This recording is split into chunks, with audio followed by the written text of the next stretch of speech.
We are continuing to monitor what's going on in the Middle East after a very busy weekend. After 50 years, the Assad family reign is over in Syria. But what comes next? NBC's Alice Barr is in Washington with details.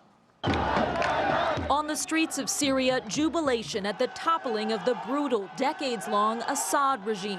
This father voicing hope his children won't be raised under oppression. We're free, Syria! We're free people!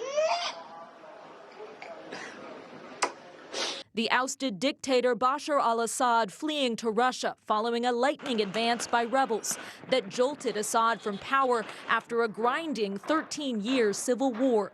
President Biden acknowledging concerns about the power vacuum left behind. It would be a waste of this historic opportunity if one tyrant were toppled, and only to see a new one rise up in its place. Assad's removal shifts the balance of power away from his backers, Iran and Russia, each distracted by the wars in Ukraine and Gaza, and thrusts into leadership a coalition of rebels, the largest an Islamist group with roots in al-Qaeda. It's still considered a terrorist organization by the U.S., but is now promising moderation and protections for all Syrians.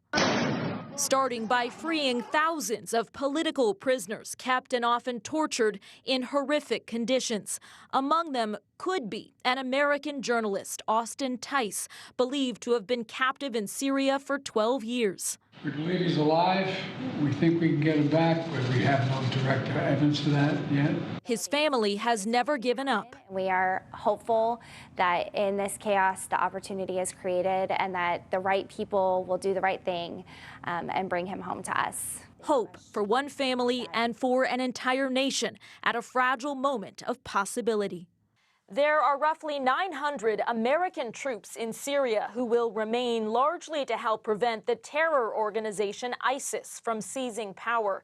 The U.S. military struck some 75 ISIS targets in Syria right after the Assad regime collapsed, looking to weaken the group and to send a message. In Washington, Alice Barr, NBC News.